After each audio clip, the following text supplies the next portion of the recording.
Bueno, pues vamos a empezar ahora con el tema de convergencia, que es el último tema del semestre. Y para recordar un poquito qué es convergencia, pues vamos a recordar cálculo. En cálculo teníamos una serie, bueno, una sucesión de números indizados por un número, ¿no? AN, por ejemplo. Y nosotros nos preguntábamos hacia dónde convergía esa sucesión AN cuando n tendía a infinito, ¿no? A otro número. Ajá, y ese número era el límite. Y bueno, pues el límite de una sucesión en cálculo estaba bastante bien definido, ¿no? Entonces simplemente la diferencia entre AN y el límite debería ser menor a cualquier épsilon positiva que nosotros quisiéramos para alguna n. Para alguna n mayor o igual a la n. ¿Ok? Entonces eso era converger a un límite. Simplemente tengo un grupo de números y mientras voy avanzando en la sucesión, se parece más el valor de esos números a un número fijo. ¿Ok? En este caso, nos gustaría saber si podemos definir convergencia también en variables aleatorias. Sin embargo, es un poquito más difícil en variables aleatorias porque una variable aleatoria, pues, tiene un valor que nosotros no sabemos qué es.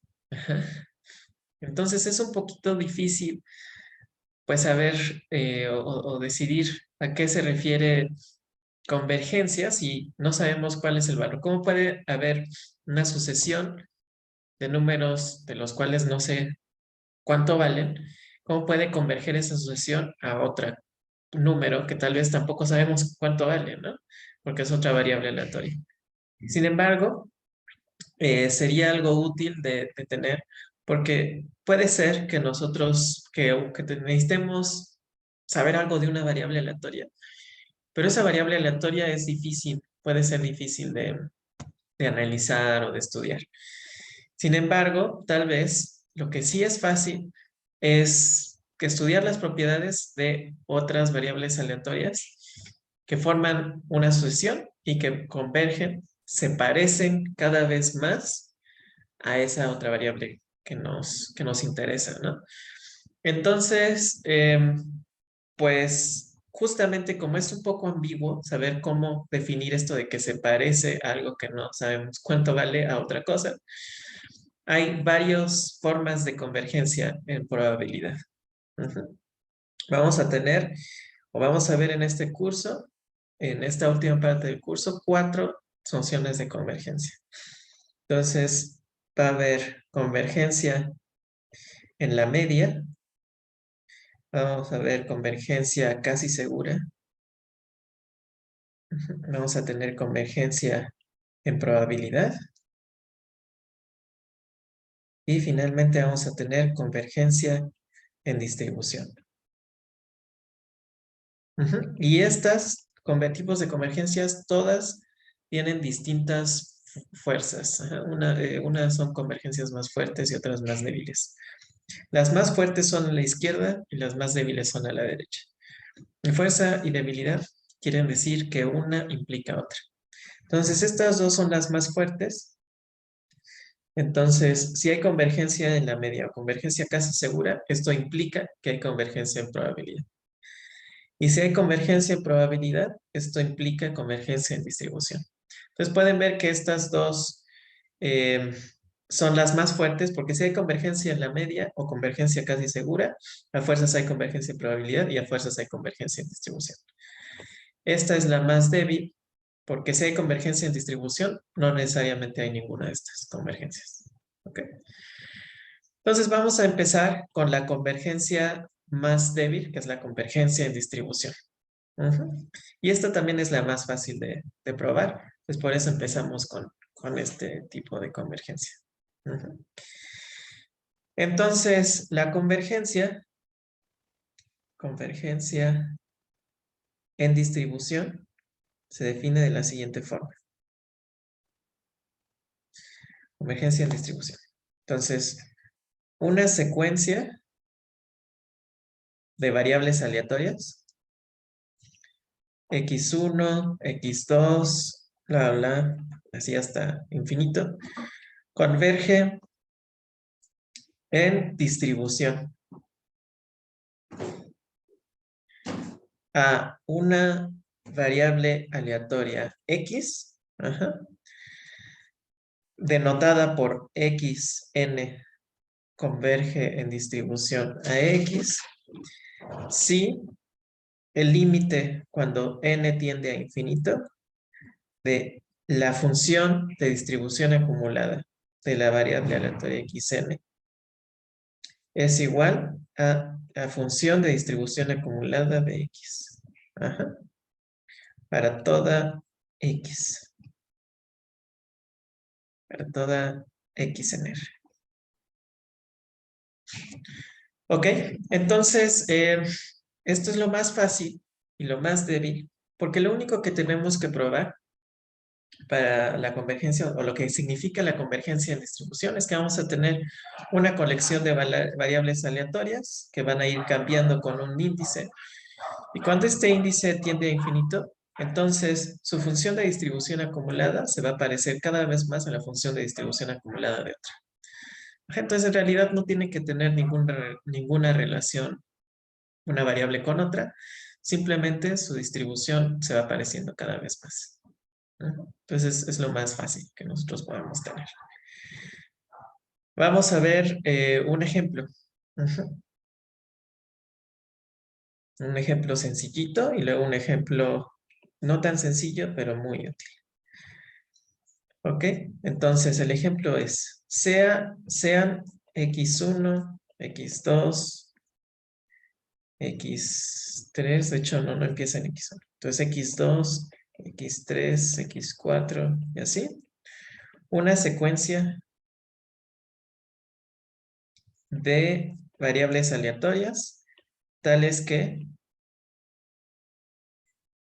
su función de distribución acumulada de cada una de estas es 1 menos 1 menos 1 entre n a la nx, si x es mayor a 0 o 0 en otro caso.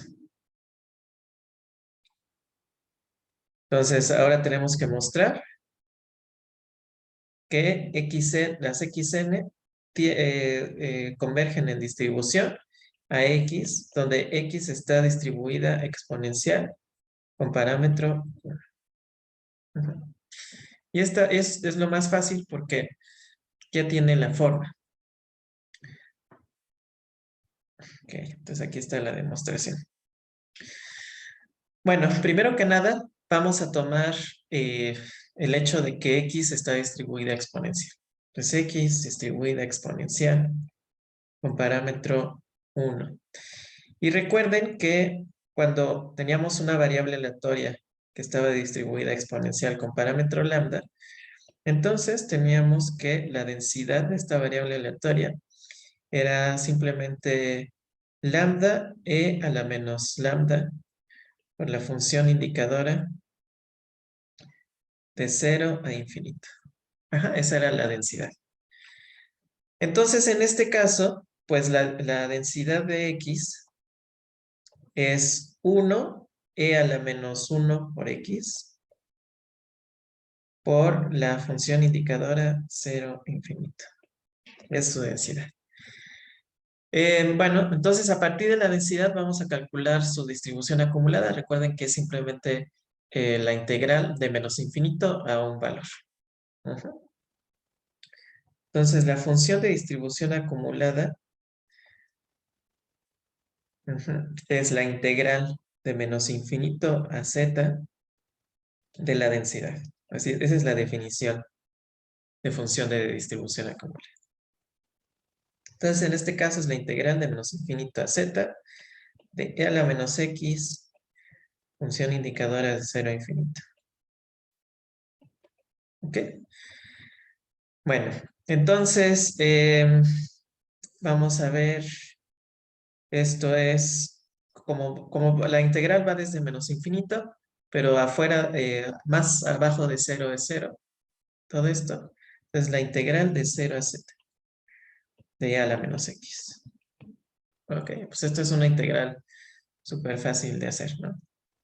Esto es menos e a la menos x de 0 a z. El menos nos ayuda a darle la vuelta a los límites. ¿Ok? Entonces, en 0 es 1, ¿no? Y tenemos esto. Esa es la función de distribución acumulada de x. ¿Ok? 1 menos e a la menos z. ¿Ok? Y ahora tenemos que la función de distribución acumulada de cada una de las variables aleatorias de la sucesión es esta.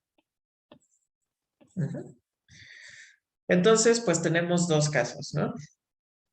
Entonces, si x es menor, si x minúscula es menor a 0, entonces f de xn de x es igual a f de x, ¿no? ¿Por qué? Porque si f de x, si x es menor a 0, entonces es 0, en este caso. Y en este caso, pues esto solo está definido de 0 a infinito, ¿no? Bueno, de hecho es 0 para todos los menores, porque no pueden tener valores menores a 0, entonces la probabilidad es 0, que tengan valores menores a 0. Entonces, esto es 0. Entonces se cumple inmediatamente cuando x es menor a 0. Pero ahora, si x es mayor a 0, entonces necesitamos calcular el límite cuando n tiende a infinito de fxn de x. ¿Ok? Entonces fxn de x, cuando x es mayor a 0, es esto de aquí. 1 menos 1 menos 1 entre n. 1 menos 1 menos 1 entre n a la xn. Bueno, es el límite, ¿no? Cuando n tiende a infinito. Ok. Ahora, el 1, pues el límite es 1, ¿no? Entonces no tenemos que calcular esto, pero solo necesitamos calcular el límite de la otra cosa, ¿no? Este es el límite cuando n tiende a infinito, 1 menos 1 entre n a la xn. Pero nosotros, de hecho, ya lo usamos un montón de veces. Ya sabemos, y lo voy a poner aquí en un cuadrito, que e a la x es igual al límite cuando n tiende a infinito de 1 más 1 entre n a la xn. Esa es la exponencial. Entonces, pues lo único que cambia de aquí a acá es el menos, ¿no? Entonces, lo único que tenemos que cambiar es 1 por el otro. Y ya, eso es todo. Bueno, entonces, pues este límite es 1 menos e a la menos x. Y esto pues es simplemente fx evaluada en x. Entonces está aquí. Esto es lo mismo que esto, ¿no? Entonces ya, en el límite tenemos que es la misma función de distribución acumulada, en un caso y en el otro. Ok, ¿hasta ahí se entendió? ¿Qué es lo que se hizo aquí? Este truco ya lo hemos hecho muchas veces, el de la exponencial como un límite. ¿Ok?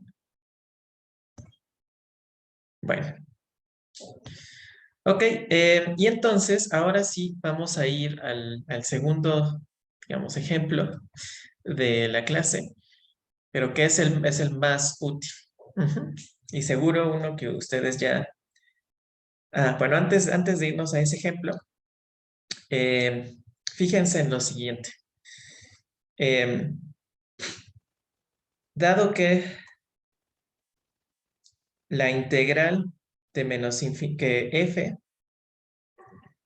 de x es la integral de menos infinito a x de f x u de u. Es la integral de la densidad, ¿no? Entonces, si el límite cuando n tiende a infinito de fxn minúscula. X es igual a fx. Pues entonces xn tiende en distribución a x, ¿no? O sea, si la densidad en el límite cuando n tiende a infinito de las xn tiende a la densidad de la x, pues entonces cuando integre yo estas dos cosas, pues me va a dar la misma densidad en el límite, perdón, la misma distribución en el límite, ¿no? Y por lo tanto, estas van a tender en distribución. Ujú. Ahora, como la función característica de x y la densidad de x tienen una relación 1 a 1, ya lo habíamos visto cuando vimos transformada de Fourier, tienen una relación 1 a 1, es decir, a una sola densidad le corresponde una sola función característica y viceversa. Ajá, una sola función característica le corresponde una sola densidad. Ajá. Entonces, si el límite cuando n tiende a infinito de phi xnt es igual a phi xt, entonces xn tiende en distribución a x. Ajá. Es decir, si yo tengo una sucesión de variables aleatorias y sus funciones características tienen como límite la función característica de x, entonces las variables aleatorias tienden en distribución a x. Ajá. ¿Por qué? Porque si tienden en distribución las funciones características y las funciones características y las densidades tienen una relación 1 a 1, entonces pues también las densidades tienden una a la otra y por lo tanto sus integrales también tienden una a otra y por lo tanto sus funciones de distribuciones acumuladas también tienden una a la otra y entonces hay convergencia en distribución. Entonces, muchas veces lo más fácil es ver que las funciones características convergen y ya con eso vemos que hay convergencia en distribución. Y eso es justamente lo que vamos a hacer en el siguiente teorema. Entonces vamos a tener el teorema central del límite. Eso seguro ya lo conocen, que es muy famoso. Entonces, sean el conjunto de xn variables aleatorias independientes, idénticamente distribuidas. O sea, todas tienen la misma distribución. Con las mismas, ¿cómo se dicen? Parámetros y todo. Ajá.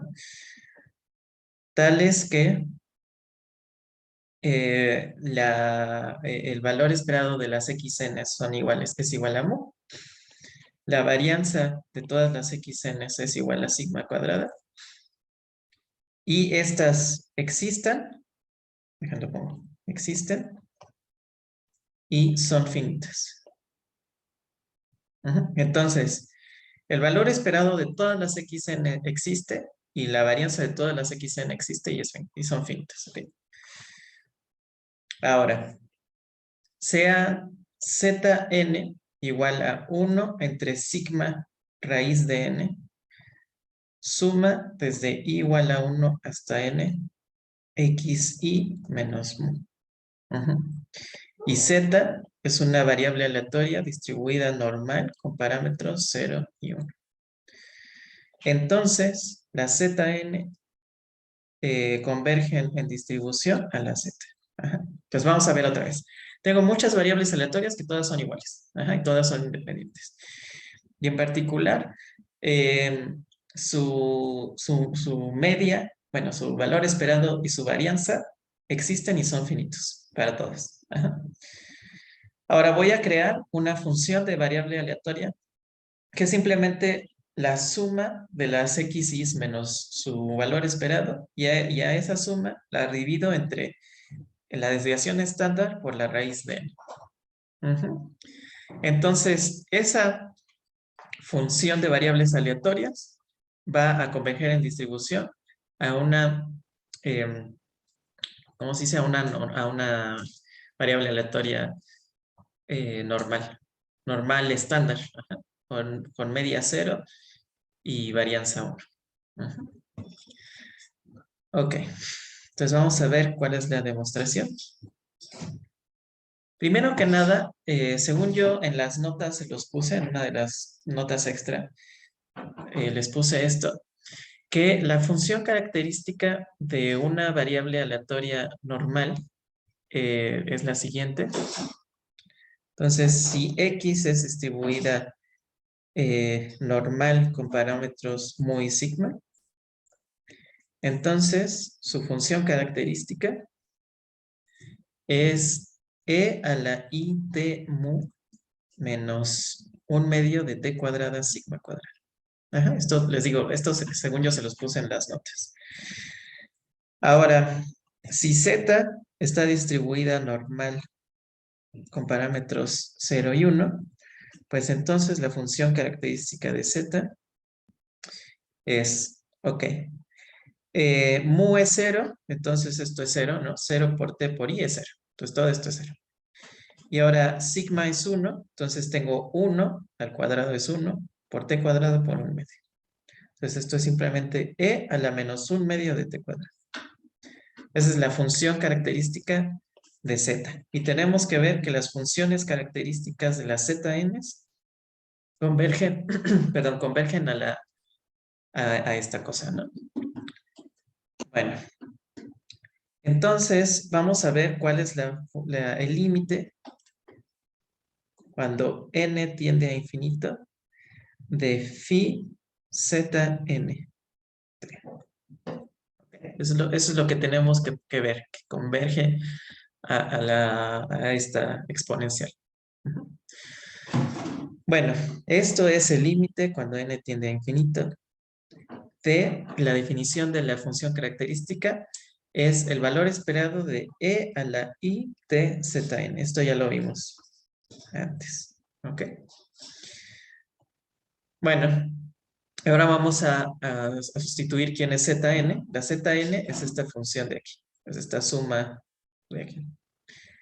Entonces esto es límite cuando n tiende a infinito de el valor esperado de e de la exponencial de it por 1 entre sigma raíz de n, suma desde i igual a 1 hasta n, xi menos 1. ¿Ok? Entonces esto es, por definición, las zn. Ajá. Ahora, vamos a hacer un cambio de variable. Vamos a decir t está definido como t por 1 entre sigma raíz de n. Ya pueden ver a dónde estoy queriendo ir, ¿no?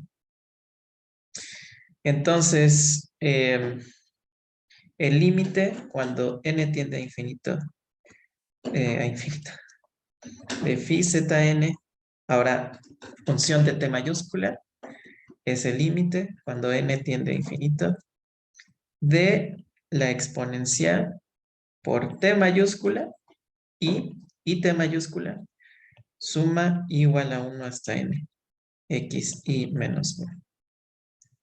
¿Ok? Ahora fíjense, bueno, voy a cambiar la suma porque se confunde un poco con la i, que es raíz de menos 1, con la i de adentro, que es ¿cómo se llama? Un índice. Entonces lo voy a poner j, para que no nos confundamos. Ok. Entonces, fíjense que lo que está afuera no tiene nada que ver con el índice j. Ajá, por eso lo cambié, para que no tengamos dudas. Entonces, esto es una constante respecto al índice de suma de adentro. Entonces, voy a meter esto adentro, ¿no? Es como distribuir el producto, nada más. Entonces, esto es el límite cuando n tiende a infinito de la exponencial perdón, de la suma desde j igual a 1 hasta n y t xj menos 1. ¿Ok? Nada más distribuye el producto. Bueno, Ahora, como em, recuerden que la exponencial de la suma es el producto de exponenciales. Entonces yo puedo escribir esto como el límite cuando n tiende a infinito de el producto de j igual a 1 hasta n de las exponenciales estas. ¿Ok? Bueno, como vimos antes, cuando las variables aleatorias son independientes, entonces el valor esperado del producto es el producto de valores esperados, ¿no? Entonces, como las variables aleatorias son independientes, entonces esto es el límite cuando n tiende a infinito del producto desde j igual a 1 hasta n de los valores esperados.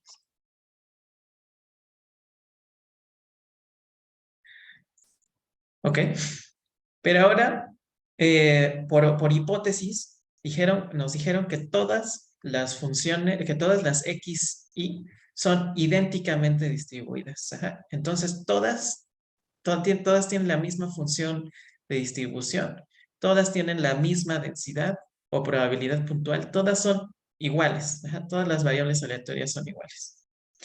Eso quiere decir que el valor esperado para todas las XJ es la misma, ajá, porque su densidad es igual, su probabilidad puntual es la misma, porque son idénticas. Ajá. Entonces estoy multiplicando n veces la misma cosa. Ajá. Estoy multiplicando n veces lo mismo. Y si estoy multiplicando n veces lo mismo, pues lo estoy elevando a la enésima potencia, ¿no? Entonces esto es el límite cuando n tiende a infinito de e a la i de x menos mu a la n. Ya le quité la i porque pues, todas son iguales, entonces no importa en cuál me esté fijando. Ujú. Bueno, ahora para simplificar las cuentas, voy a hacer otro cambio de variable. Entonces, y voy a definir una variable aleatoria como x menos mu. Ajá, para que todo sea más fácil. Entonces, haciendo este cambio de variable, esto sería el límite cuando n tiende a infinito de e a la i de y, ajá, a la n. Ujú. ¿Pero quién es esto? Pues esto ya sabemos quién es, ¿no? Esto es la función característica de la variable aleatoria y. Ujú. Entonces esto es el límite cuando n tiende a infinito de la función característica de y a la n. ¿Ok? De y a la n. Bueno, ahora lo que voy a hacer es que voy a expandir en series de Taylor la phi alrededor de t igual a 0. Ajá. Esto lo puedo hacer porque nosotros dijimos que por hipótesis eh, sus dos, sus dos primeros momentos existen y son finitos. Entonces puedo expandir en series de Taylor. Si no tuvieran estas cosas finitas, entonces no puedo expandir en series de Taylor alrededor de t igual a 0. Ujú. Entonces vamos a hacer esto. Esto es igual a, y esto se debe a mu y varianza finitas. Eso es el límite cuando n tiende a infinito de, y ahora expando phi en series de Taylor. Phi y evaluada en 0 más phi y prima evaluada en 0 por t más 1/2 de t cuadrada de phi y mi prima evaluada en 0 más cosas de orden t cúbica, ¿no? Bueno, ahora vamos a ver quiénes son cada uno de estos phi y 0, ¿no? ¿Ok? Entonces aquí voy a hacer un pequeño paréntesis para calcular cada una de estas cosas. Entonces, ¿quién es phi y 0? Pues por definición, esto es el valor esperado de e a la i y por 0. Bueno, esto e a la 0 es 1. Entonces, esto es el valor esperado de 1. Es una constante, eso. Ujú. Luego, phi y' en 0, pues es la derivada de esto con respecto de t, ¿no? Entonces, cuando yo derivo esto con respecto de t, se baja la i y la y, ¿no? Porque es la derivada de i de y. Entonces, esto es i, y, e a la i, y, 0. Ujú. E a la 0 es 1, entonces esto es i, y. I es simplemente raíz de menos 1, entonces es una constante. Esto es por linealidad. I por y. Ajá. ¿Pero quién es y?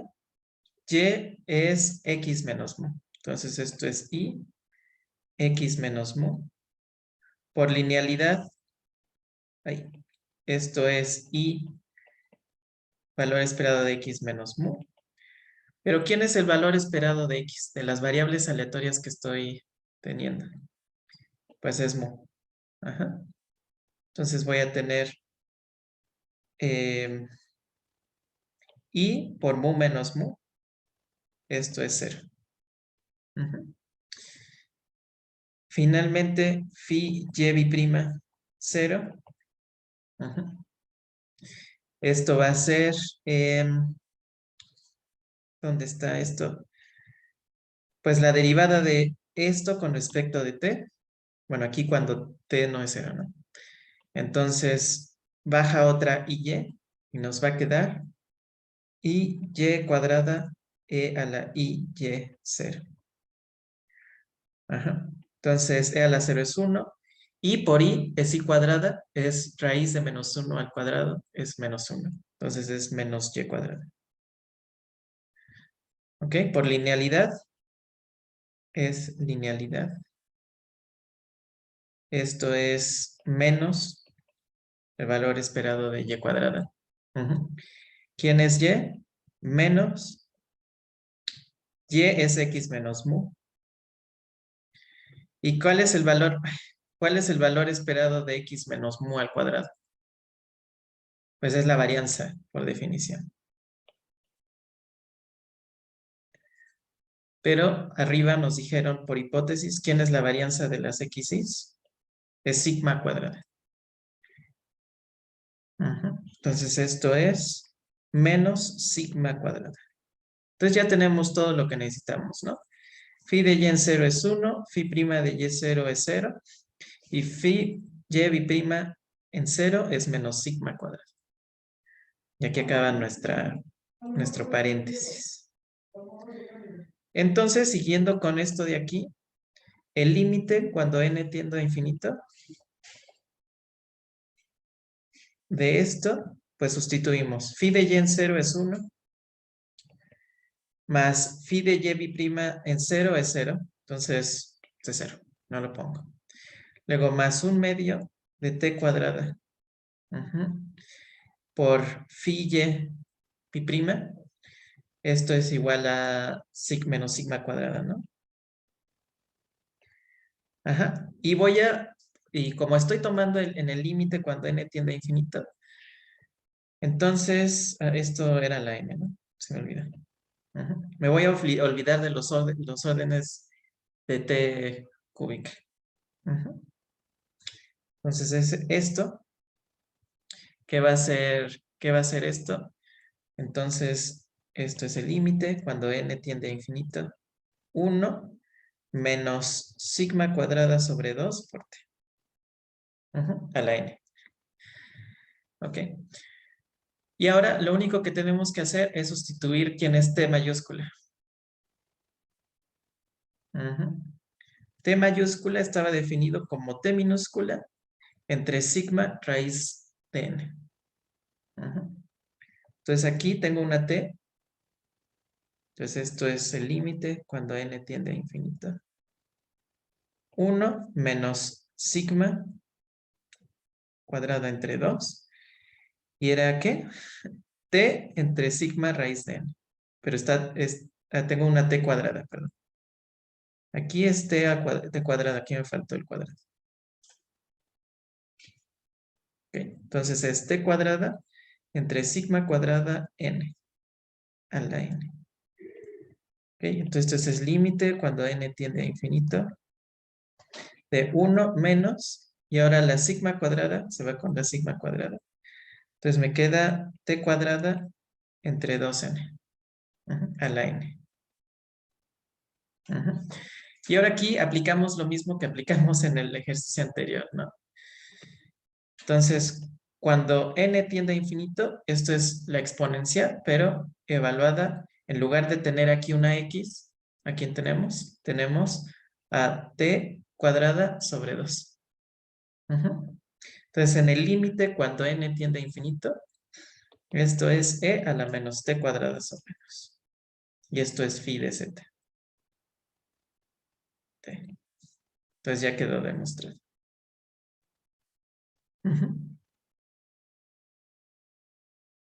Ahora, lo que es crucial aquí, en esta demostración, es lo que les dije. Cuando expandimos la phi de y en series de Taylor, recuerden que aquí usamos que el valor esperado de x era mu y que el valor de la varianza de x era sigma cuadrada. Y nos pedían en hipótesis que existiera y fueran finitos. Si estas cosas, el valor esperado de x o la varianza, no existieran o fueran infinitos, no podría yo sustituir aquí. Ajá. No tendría sentido poner un más menos infinito, no existe. Ajá. No tendría sentido. Entonces, por eso es importante ver esto de, de que sus momentos sean finitos. ¿Ok? Y que existan y sean finitos. Bueno, esto tiene un significado geométrico. Ajá, el hecho de que la suma de variables aleatorias sea una normal, una variable aleatoria normal, o tienda a una variable aleatoria normal, tiene un significado geométrico por la función característica. Entonces vamos a ver este significado geométrico, que ya se los había enseñado antes, pero no se los había explicado bien. Entonces, habíamos dicho que si x estaba distribuida normal con parámetros muy sigma, entonces la función característica estaba dada por e a la i t mu menos un medio de t cuadrada sigma cuadrada. ¿Ok? Ya les había dicho esto de la función característica. Perdón, el último sumando del límite es una q. El último sumando. La función. ¿Eh?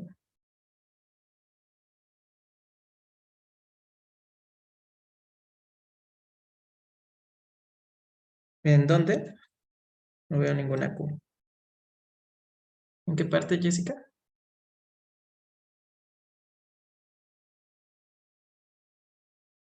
Ah, no. O, ajá, es de orden.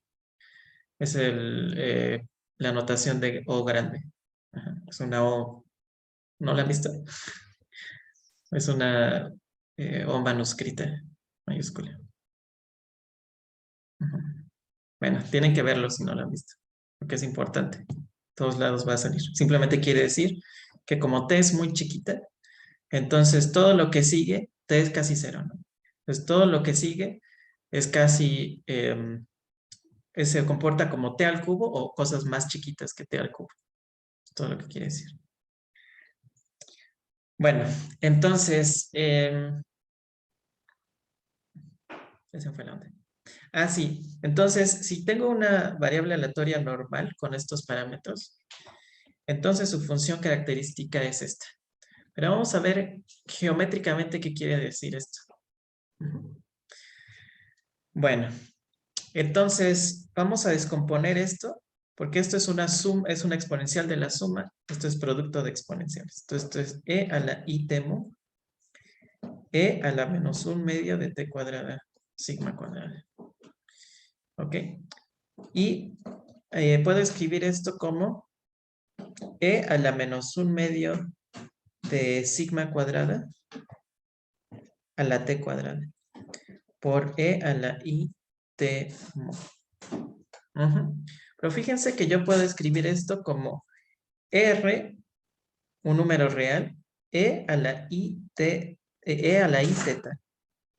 O sea, puedo escribir esto como la representación polar de un número complejo. Eso ya lo habíamos visto cuando les di números complejos. Bueno, esto es r e a la i teta. Donde r, ¿quién es? R es e a la 1/2 de sigma cuadrada a la t cuadrada. Y teta es temo, ¿no? Bueno, entonces recuerden que en los números complejos, esta parte nos dice cuál es la distancia radial al cero. Qué tan alejados estamos del cero. Y la teta nos dice el ángulo que hace con el eje X. Con el eje X positivo. Ese es el ángulo. Voy a poner aquí un dibujo para que no se olvide. Entonces esta es la parte real de un número complejo. Esta es la parte imaginaria del número complejo. Lo podemos ver como un vector. La magnitud del vector es r y el ángulo es teta. Eso es lo único que quiere decir. Pero fíjense cómo está cambiando con t el ángulo y el radio. Aquí es muy sencillo.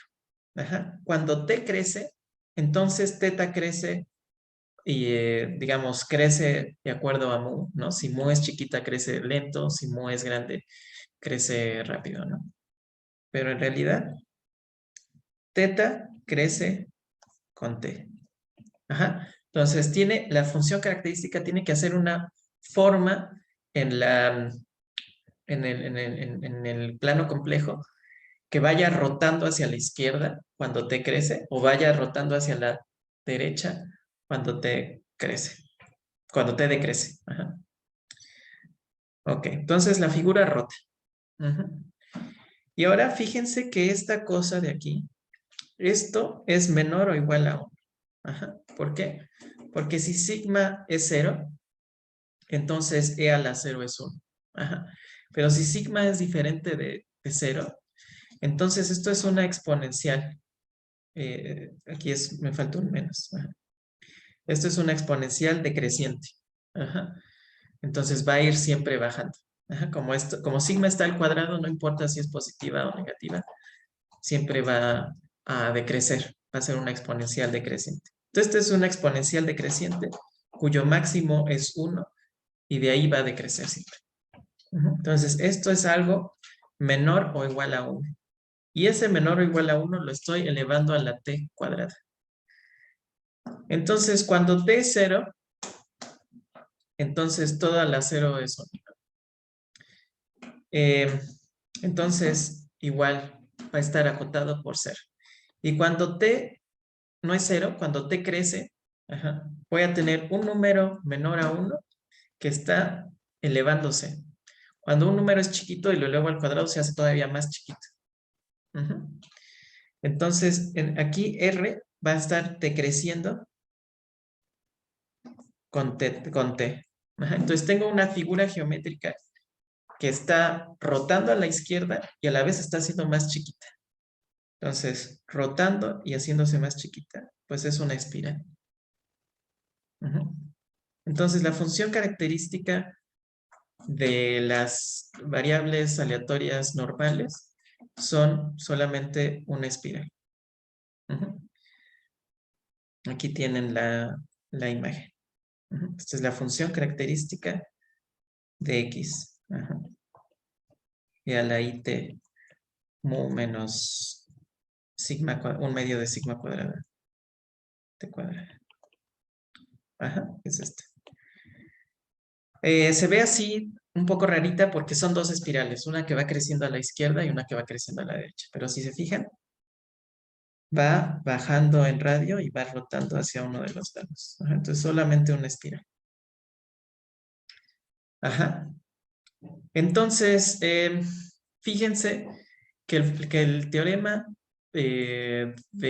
central del límite funciona con cualquier variable aleatoria que tenga media y varianza bien definidas.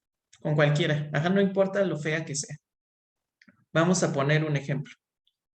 Ajá. Entonces, supongamos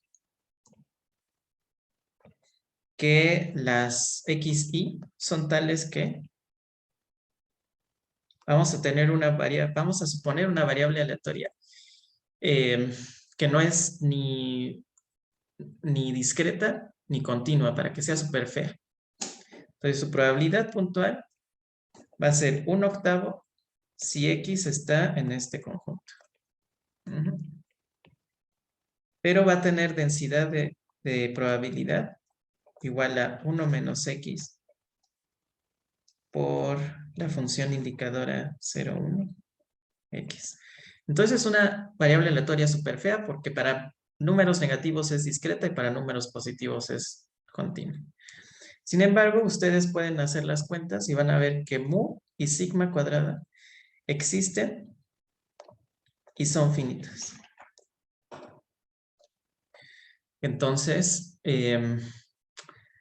tienen que cumplir que cuando sumo muchas de ellas, eso tiene que ser normal. Vamos a ver entonces su función característica de esta cosa fea. Y esta es su función característica. Oye. Entonces, hasta su función característica es medio extraña, es como medio alienígena, ¿no? La función característica de las xy's es esto. Bueno, ¿qué pasa si yo empiezo a sumar un montón de estas? Tiene que converger a una variable aleatoria normal. Entonces, esto tiene que converger a esto. Entonces, vamos a ver si de verdad lo hace. Voy a empezar a sumar un montón de estas variables aleatorias y voy a calcular su función característica y miren lo que pasa.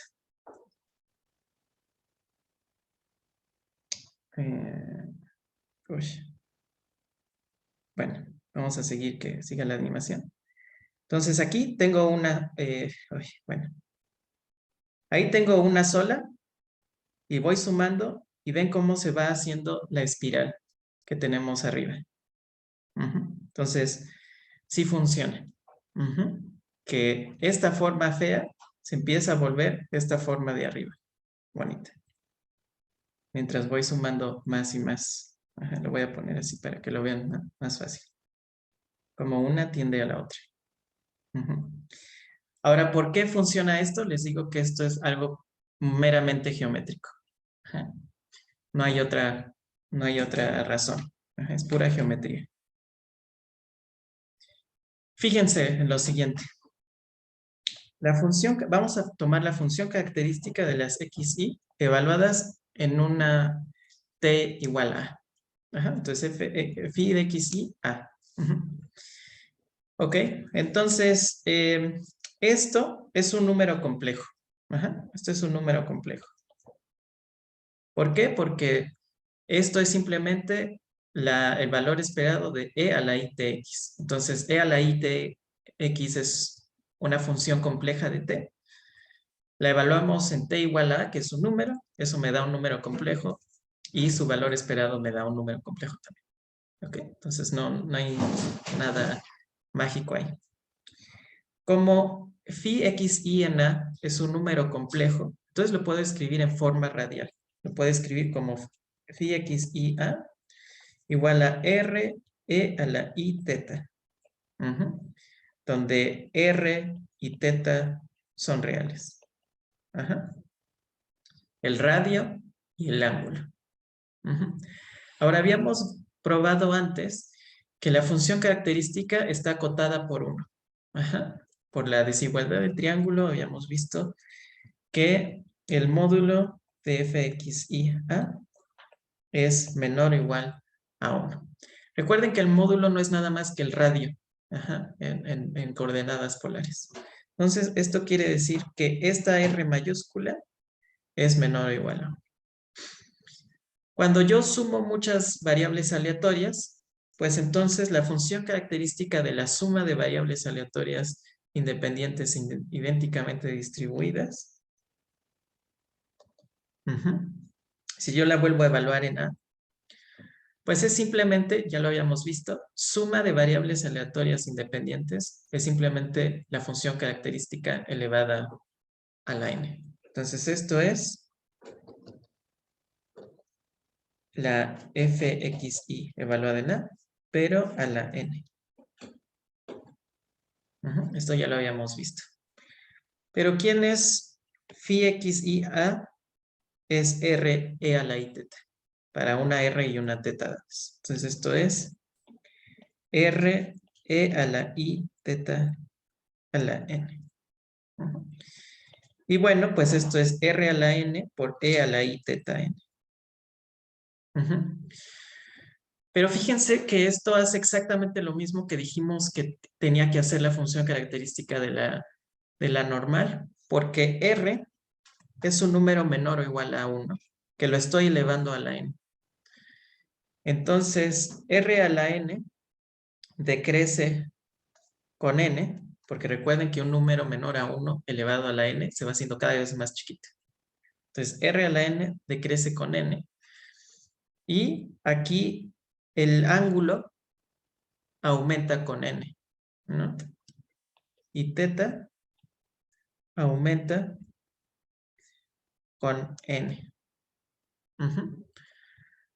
Entonces, pues hace exactamente lo mismo, ¿no? El radio, la figura geométrica que tiene que hacer es algo que decrece mientras más variables aleatorias voy sumando, entonces se va haciendo chiquito. Y teta se va haciendo cada vez más a la derecha mientras voy sumando más. Entonces, un punto va a tener que empezar a describir una espiral, así, que es lo mismo que tenía que hacer la normal. Entonces, por pura geometría, las dos tienen que hacer exactamente la misma cosa. Ok, ahora fíjense, para terminar, que esto, como les dije, no funciona si no tienen media y varianza finita. Entonces, no funciona si esto y esto no existen o son infinitas. Esto funciona esto pasa, por ejemplo, con la Cauchy. Esta es la función característica Cauchy. Fíjense que no es derivable en cero, entonces no podríamos hacer la expansión de Taylor aquí. Y si yo sumo muchas, no me va a dar una normal. Si yo sumo muchas de ellas, de hecho no cambia. Estoy sumando n aquí. Y no cambia la distribución. La función característica no cambia.